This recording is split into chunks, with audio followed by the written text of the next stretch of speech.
Hey, what is going on, everybody? Welcome back. PC Master Race, here I come. The question I've been getting a lot lately is, if you had $2,000 to $3,000 to make the most future-proof build you could, the most perfect, well-rounded build, what would the components be, and some alternatives?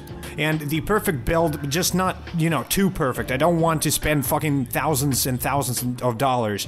2,000, 3,000 max if I had that kind of budget. So I want to make a build like that. I want to share it with you guys. If I were to get something for that amount of money, what would I actually get? This build is hypothetical right now, but I do plan on building it in the future. There's an image here that perfectly represents what it would look like in the end. But other than that, you can find everything here in the description. I have a PC part picker link in the description down below, so you can check out the build. I called it the kidney build because you basically have to sell a kidney. Nah, I'm just joking. But anyway, let's just move right into the build itself. Alright, for the CPU, I decided to go with an Intel Core i7-7700K Kaby Black processor, quad-core, 4.2 GHz. It does come with hyper-threading, obviously. This has a max turbo frequency of 4.5 GHz. I could have decided to go with the Ryzen processor in this build, but Kaby Black is $350 on Newegg and Amazon right now, and while Ryzen 1800X is $500, and if you take a look at the benchmarks, the Intel Core i7 is beating the Ryzen badly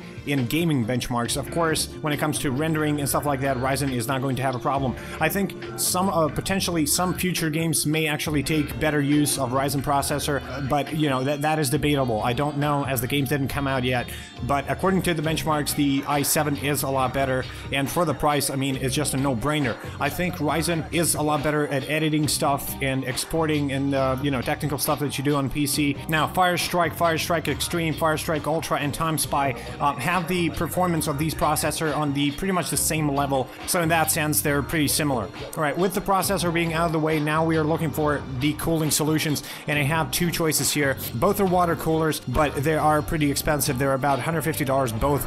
So NZXT Kraken X62 or the Thermaltake Water 3.0 Ultimate. Now the difference in simplest terms, the fan size, for example, on the Kraken you get two 140mm fans. On the Thermaltake you get three 120mm fans. Now I think the bigger fans, two bigger fans on the Kraken do make the build a little less noisy, and I've seen the benchmarks in which Kraken just beats everything else. The Thermaltake is not a bad solution at all, and it does come with three RGB fans, which you can change the colors, and you know, if you're looking for that kind of stuff so your build looks visually stunning, you might decide to go with this one. But you really can't go wrong with either cooler. I think I would personally go with the Kraken one because of less noise and more reliable benchmarks when it comes to overclocking this processor to hell. So really, I would decide to go with the Kraken. The Thermaltake might be a good choice for you if you want your build to just shine in colors and rainbows and stuff. Alright, moving on to the motherboard. Now we got a Gigabyte GA-Z270X Gaming. The reason I chose it was it has two M2 slots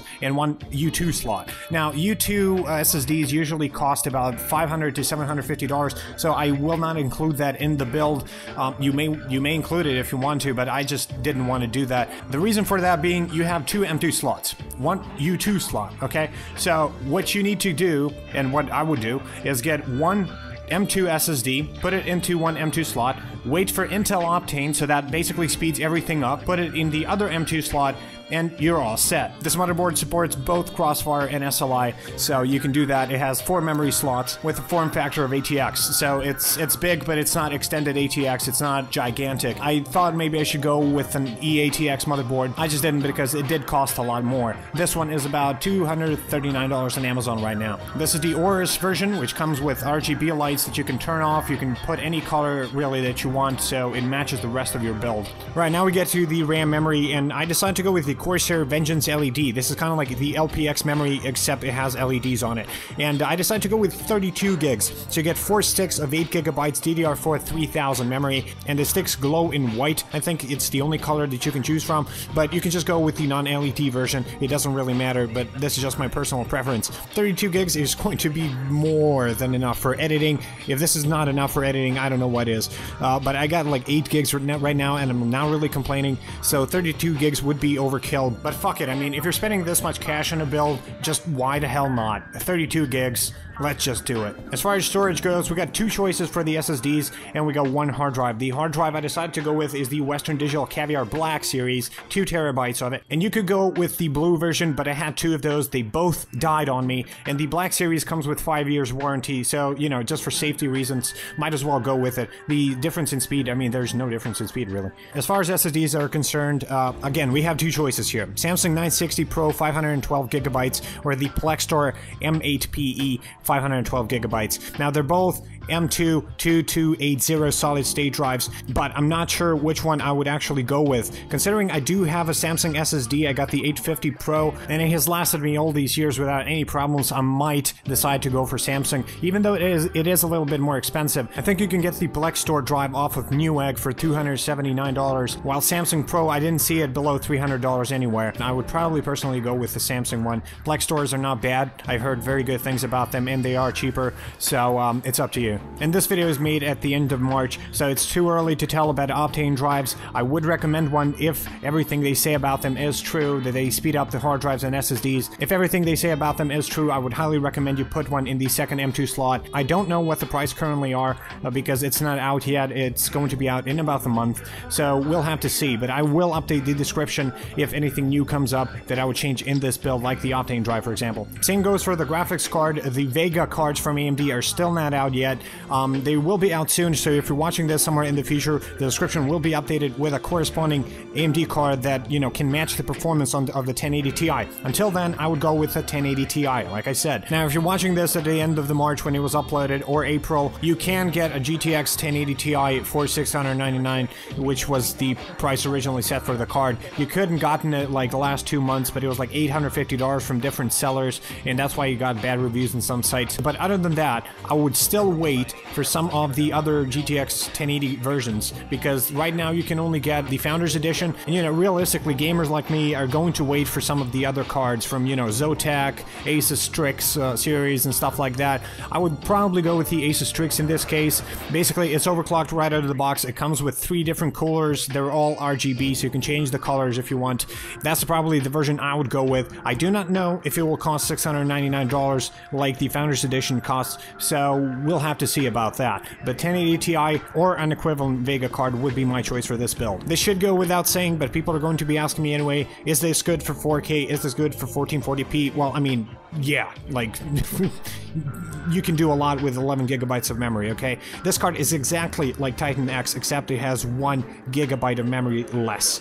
It's a douchebag move from NVIDIA, in my opinion, but what can we do? Now, in my perfect build, I would probably pair this with an X34 Predator ultra-wide monitor. I already did a video on the best ultra-wide monitors for this year, which you can also check out in the description along with everything else. So, I personally would not go for 4K unless there was a monitor that has like 144 Hz with 4K and a decent response time with an IPS panel. I mean, that would be perfect, okay? But there's nothing out there that has that yet. If by the time you're watching this video sometime in the future there is such a thing, I mean, you know, obviously you can't hold me responsible because it wasn't out yet. Alright, last 2 items on the list are the case and the power supply. When I'm looking for a case, I want something that has very good airflow, so fans in the front, fans in the back, and decent build quality. Also some features that would help with the cable management so that the airflow is not disrupted. I found 2 such cases, Phanteks Enthoo EVOLV, which is a mid-tower case, and NZXT Phantom 820, which is a full-tower case. Now, the price is similar on both, but the Phanteks EVOLV is a mid-tower case, but it does support ATX4 motherboards, so you can fit everything you're going to need inside of here, except the video card length, which is 300mm with drive cages and 420mm without drive cages. Now, depending on which version of GTX 1080 Ti you take, it might actually be long enough or may not be long enough to fit in here, but if you buy a 1080 that's very long, you may have to take out the drive cages in order for it to fit in. But I like the build quality, it's very nice, and the sides of the case are both made out of glass. If you have an illuminated build, it's going to look like a spaceship. The second case we have is the NZXT Phantom 820. I had some experience with NZXT, they're really, really good, and this one is a full tower case, so you'll have enough space for everything in here without any modification whatsoever. It comes with one 140mm fan in the back and 3 200mm fans on the backs so airflow is not going to be a problem, and NZXT fans usually don't have a lot of noise. One of the things I haven't seen on the less expensive NZXT cases, but this one has it, is the hue lighting. So both the interior and the exterior of the case have lighting on it, but you can turn it off if you don't want it. I should also mention the NZXT comes with 3 different colors, gunmetal, matte black, and white. So this is more of like a personal preference. I would probably go with either the gunmetal or the white version. In order to power everything in this build up, last but not least, we got the power supply. I decided to go with the EVGA SuperNOVA G2 850 watts. Now this is an 80 plus gold certified modular ATX power supply, and while you can get away with maybe 800 or 750 watts, I'm always in favor of having just a little bit more headroom for upgrading later on, or just in case you want a 1080 SLI build, which would just be insane unless you're pushing like 3 4K monitors at the same time and you're gaming with them. I mean, I personally wouldn't do it because I'm always in favor of one card solutions, but of course your needs may be different. So this one's up to you. I think 850 watts would give you a lot of headroom and, you know, save you a lot of headaches, but if you don't want to, you could go for 800 watts. I think one of the reasons why I chose 850 is that this same power supply that's just 800 watts is like $10 to $15 cheaper, and I'm like, you know, why not just get a little bit extra? That's just me though. Alright, that's it. Thanks for watching. Bye. I got you there, didn't I? Didn't I? Just tell me. Alright, that's enough of stupid jokes. Basically, this is the build I would make if I had the budget right now, and I think that any of you who plan on making this same build or something similar are going to be safe for the next few years with this kind of build, especially if you're gaming in 1440p or an ultra-wide monitor. So I'm not counting 4K in this, like when it comes to future-proofing, but if you are gaming on 1080p, this would be overkill. This would be a perfect build for 4K 100Hz monitors, which I haven't seen any yet, or ultra-wide monitors like the X34 Predator or any 1440p monitor that's like 144 or 165 Hz. That would be the perfect combination with this build. And with this build, you're not going to have any problems really. With editing, with gaming, everything is just going to fly, especially in a combination in which you have an M2 SSD and an Intel Optane drive running at the same time. If you got the cash and can get this build, I would highly recommend it. Now, if you like this build, please leave a like down below. If there's anything you want to know, any questions, suggestions, please leave them in the comment section down below, and subscribe for more builds, and check out my previous videos. I already covered a wide range of monitors and builds already. So with that in mind, I would very much like to thank everybody who watched this. I guess this has become kind of like a tradition on my channel, but basically at the end of a very long video, I congratulate you because you don't have an attention span of a 12-year-old. So yeah, thank you very much, guys. I'll see you in my next build video. Peace.